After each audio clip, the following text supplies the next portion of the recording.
Delightful young man who was working at the hotel where she was staying. And this young man had the most attractive, magnetic personality. You've met people like that, right? You just are drawn in, right? And when Ellen asked his name, he told her and explained to her what it means in his language.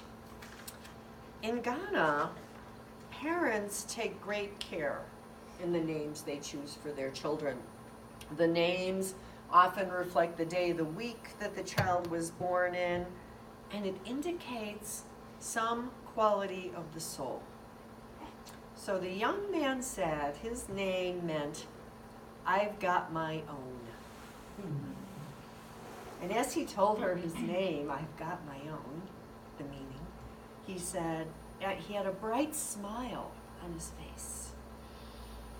And Ellen thought, those parents surely blessed this child with a name that points directly to the truth of his being. He knows who he is, and that who he is perfect and enough and here to make a difference.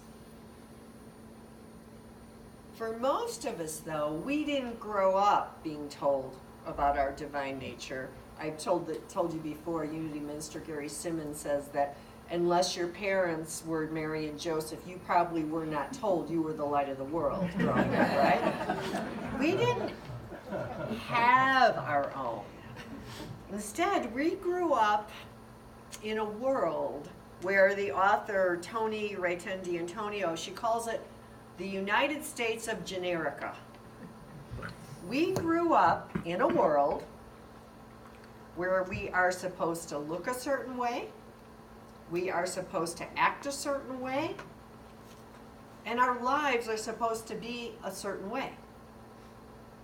Every choice we made came from the outside of us, of what society was telling us, instead of being directed from our inner selves, from our souls, which is really where our gifts and our talents lie.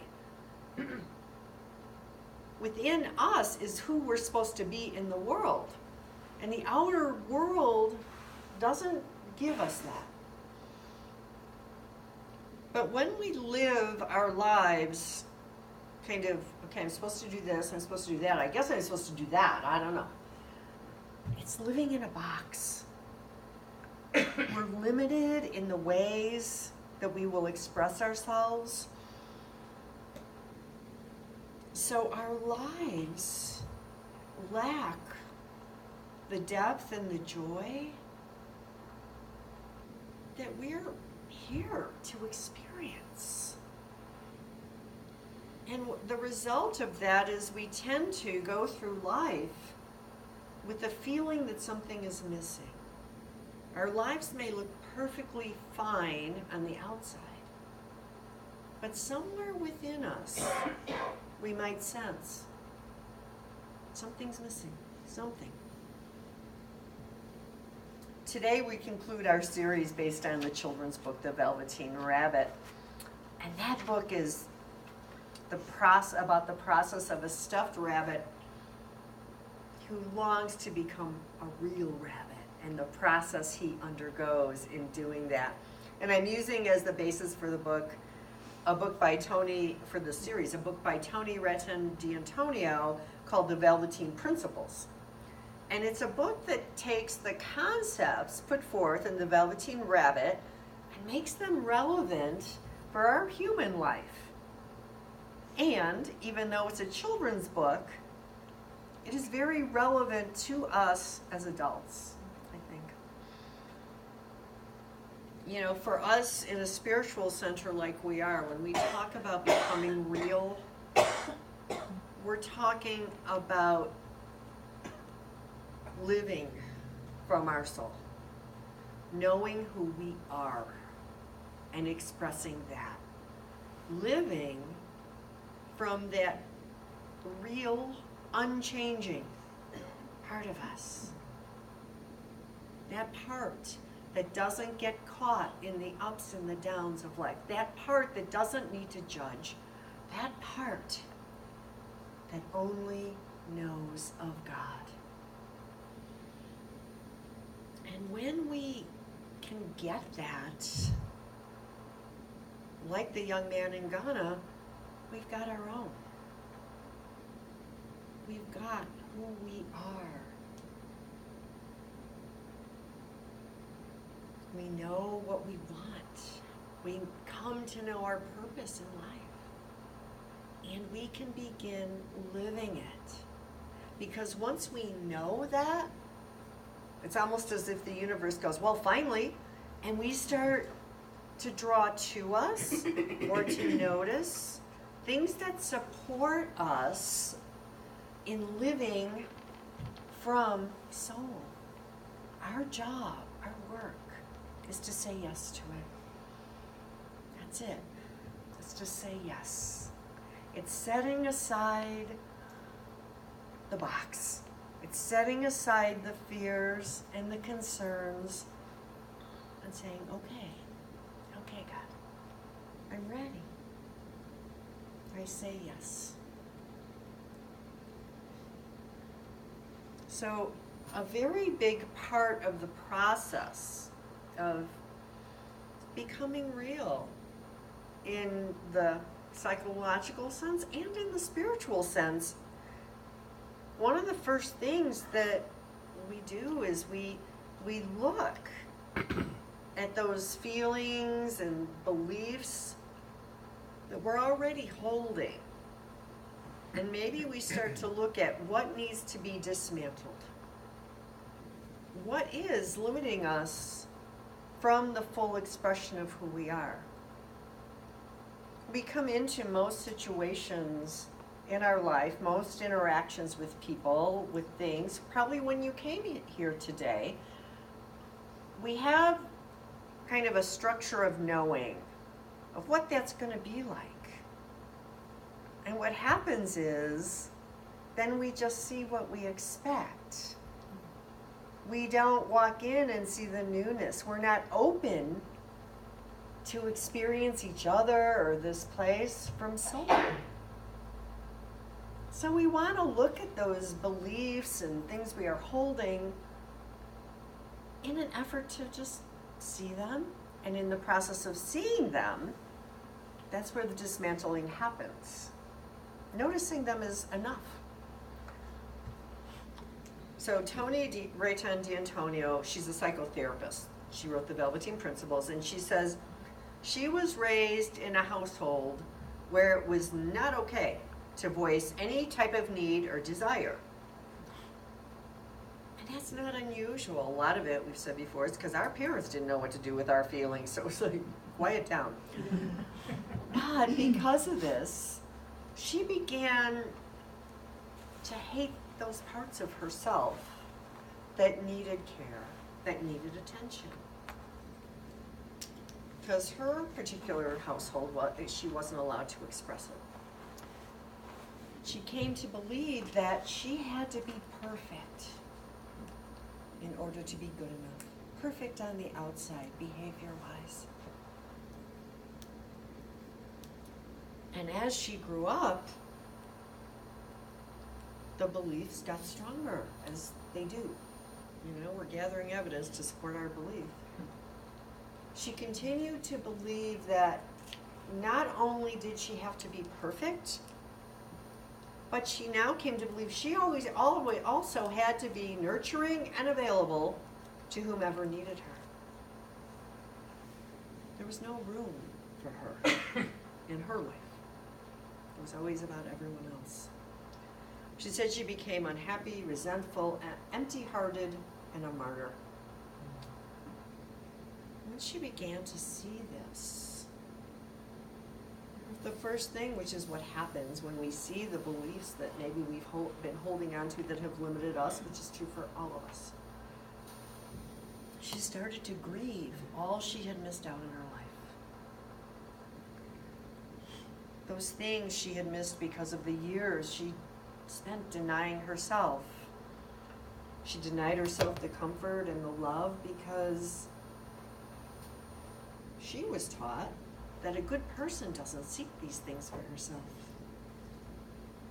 So she only gave those things. This is kind of a prevalent belief in our world, in our society.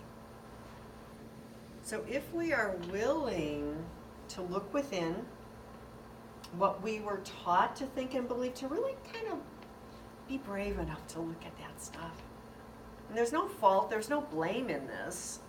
Everyone's done the best they could with what they have, including our parents and our world. But if we are willing to look at our feelings and our beliefs with acceptance,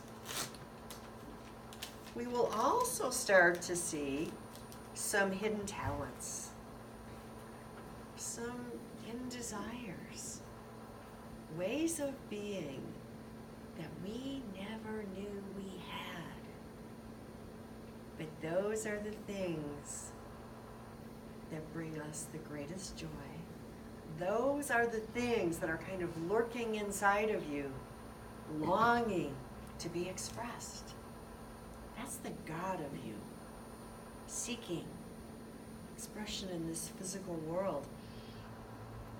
In the book, Velveteen Principles, there's a story about a man named Tom. And he was raised by parents whose choices in life had followed the very traditional assumptions. His mother stayed at home with the children. His father was a construction worker. And they both told Tom their choices were the best ones anyone could make. And if people didn't do it like they did it, they were just plain wrong. So the message Tom received was, don't insult your parents or your siblings by being different. The rules in his family declared that we stick together like birds of a feather. No one leaves, because it's a betrayal to abandon the family. Tom was programmed to fit in this very well-constructed box. And he did it very well. He became a police officer. It was a job he was good at and that he enjoyed. It was part of his expression. And he settled into a home near his parents. He married young and he started his own family. He did all the right things according to what he had been taught. But when he was in his 40s, he started to become aware that there was a part of himself that had never been found. There was a part in him that was longing to express. And he began to express his real self in just the quietest of ways.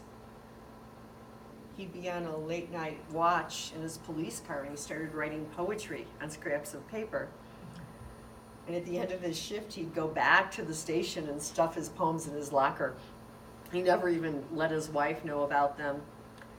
But his poems revealed his sensitive nature. And they were about the nature of life, truth, love, and about his confusion about who he was.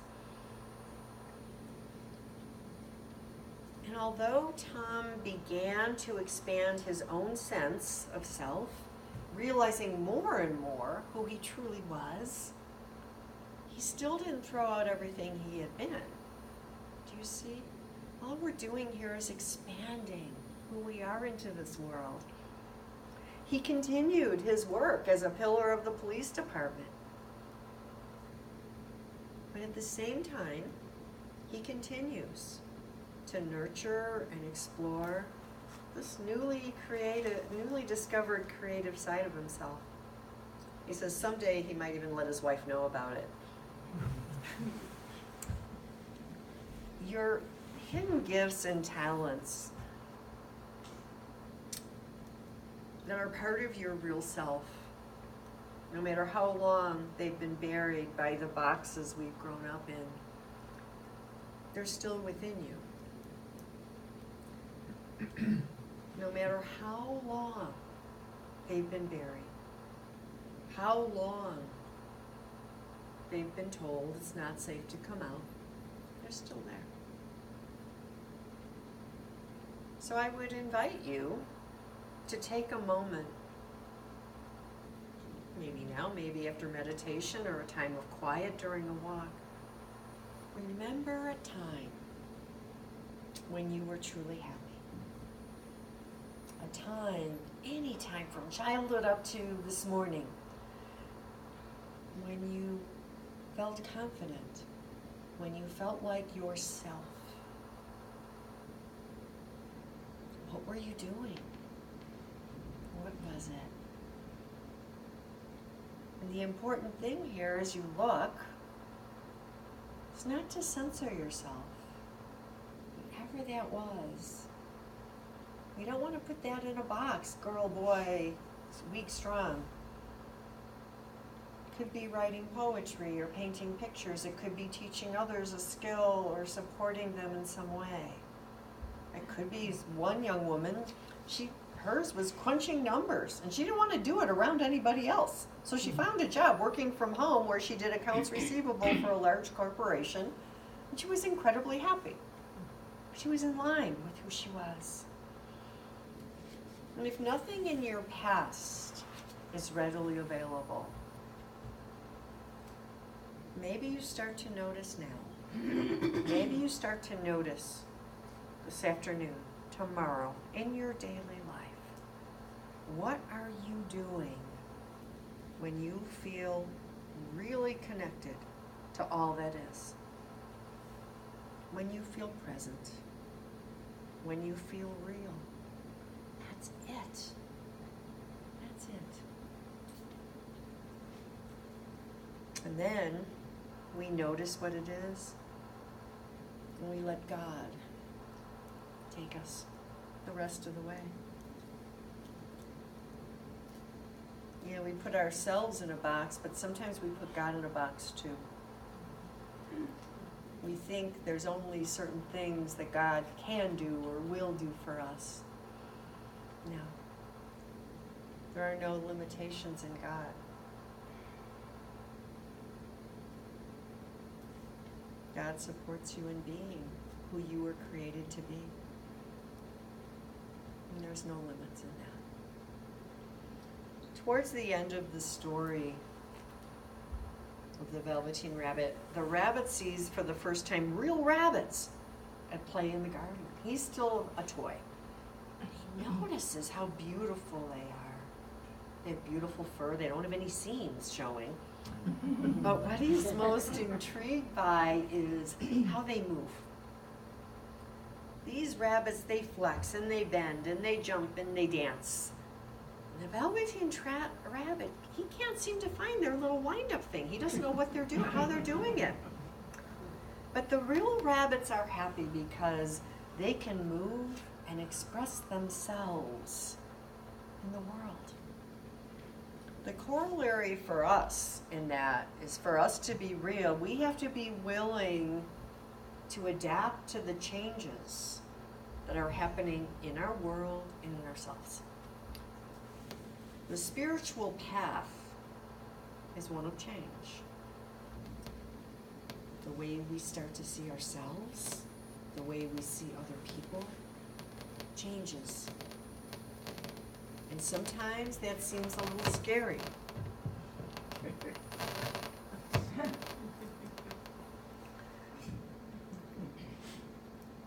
What happens is we go from letting the outer world direct our lives, and we begin to live by the guidance of the inner self or the soul.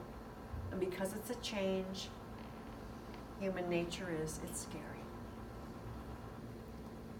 And this awareness that happens on the spiritual path can be as subtle as going from the belief that we are a body and a mind that has a soul, and we begin to see that we are indeed the soul itself that has taken on a body.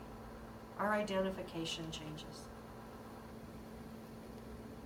And on this path, it's that divine self that starts to illumine our way.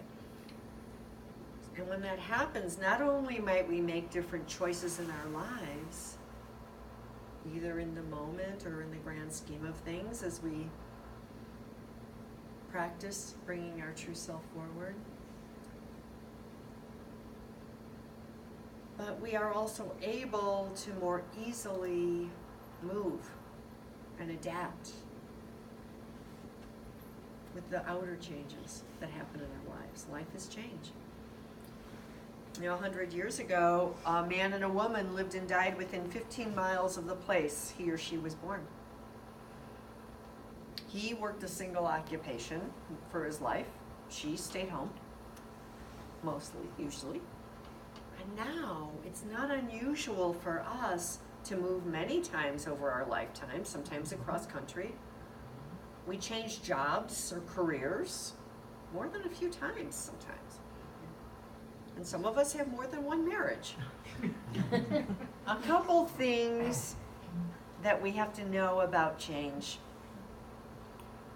It might be painful and it's scary, but it won't kill you. It's a natural part of life, and it does not mean you failed.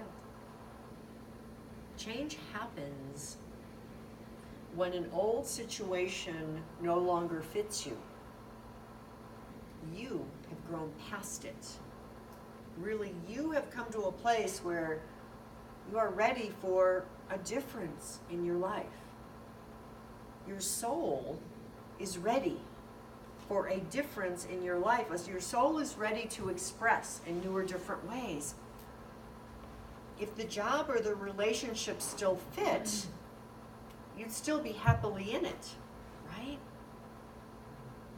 So now, when there is change, it's your opportunity to look at, okay, what's next? Kind of what's trying to happen here? What supports my unfolding real self? Because after any big change, there is no way you're going to be your old self again.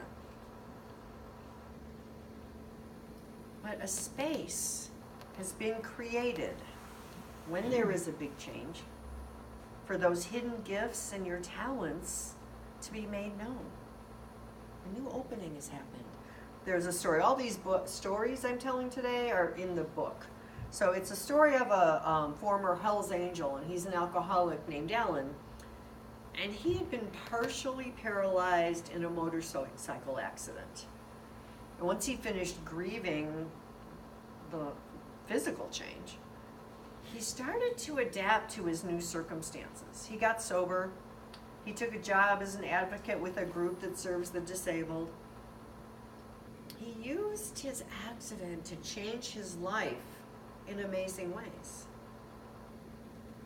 Now he had more friends and more real love in his life than most people. Now he was about to be married. He saw the change caused by his accidents as both a tragedy and a gift. The tragedy was the paralysis. That is absolutely true.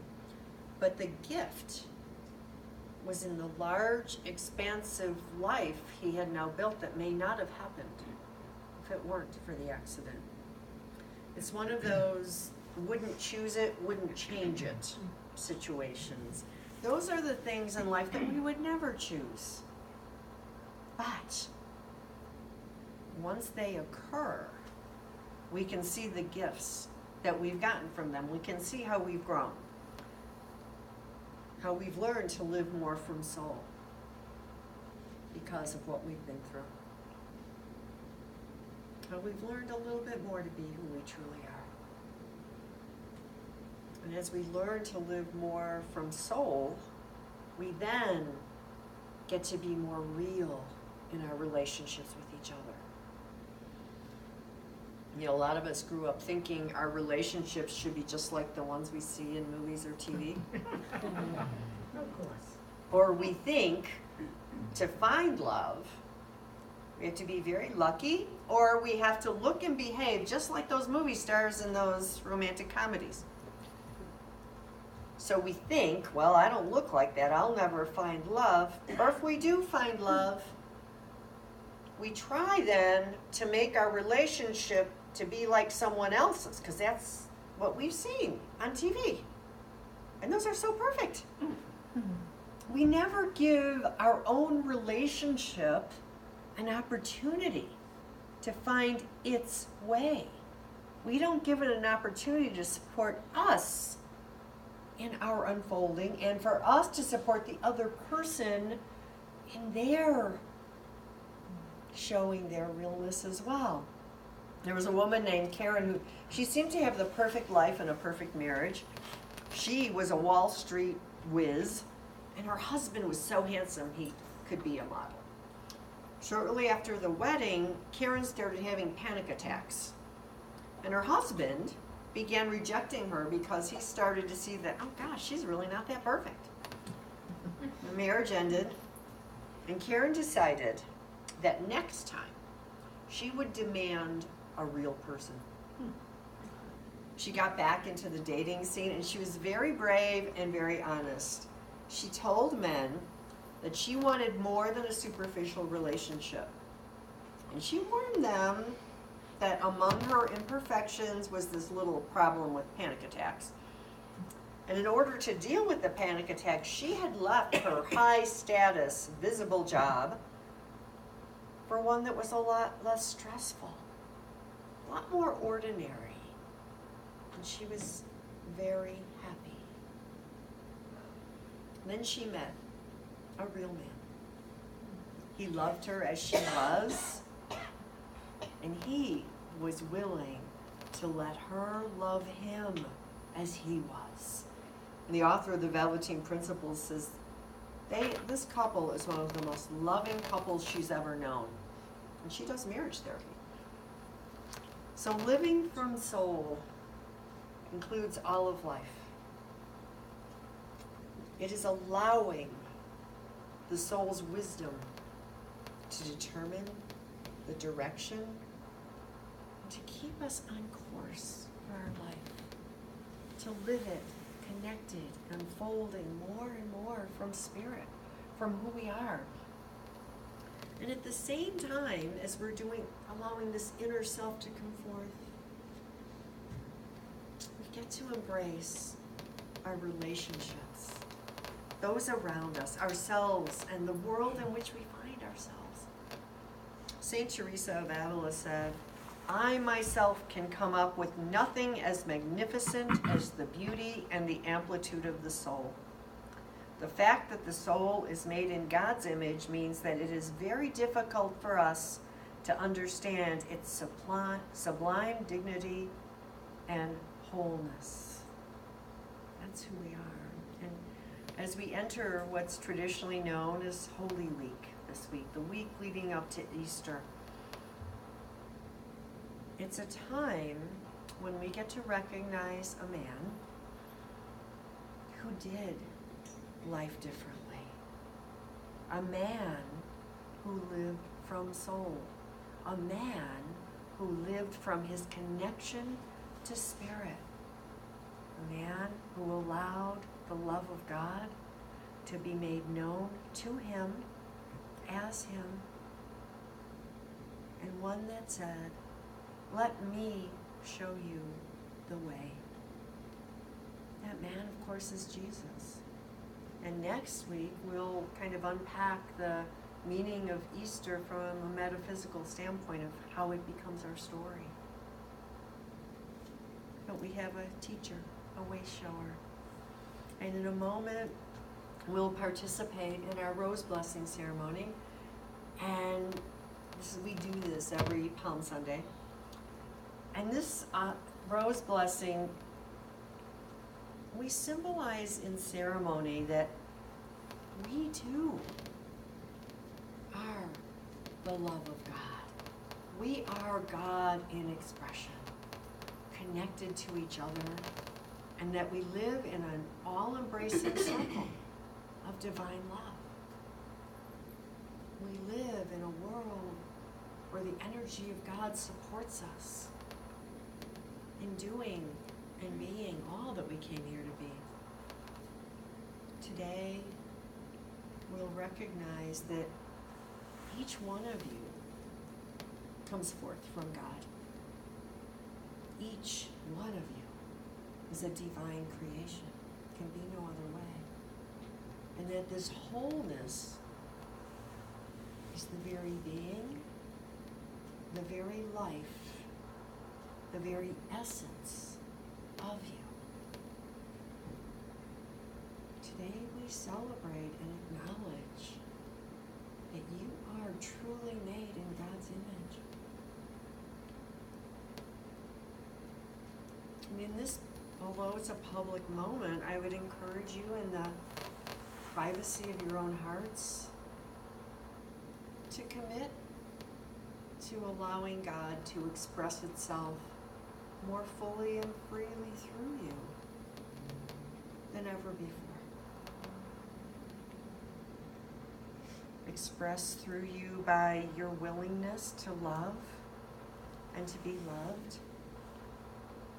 as the unique expression of the divine that you are. Just allowing that and letting any doubts or fears fall away. And letting God be God through you. In a moment, Chris and I will individually bless those who so desire by dipping a rose in the water. The water symbolizes the flow of life, the flow of clarity, and the flow of wisdom through you. The rose, a symbol of love, but today it symbolizes the divine love that supports you in your journey to being real, to living as your true self. And when we begin in just a moment, I'll invite you to come up row by row, and we'll begin with the first row here. And when you have been blessed, you just will walk outside not outside, outside, and return to your seat. So I'll invite Chris Jacobo to come up at this time. She will help me.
heart is cleansing your God is with you, supporting you, through you.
Thank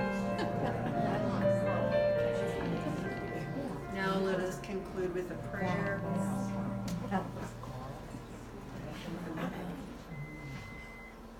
Loving Spirit, we understand that we are connected with the one presence and one power, though we may express in so many different ways. That is what makes the world whole and complete, as we express our holiness. Thank you, God. Some say love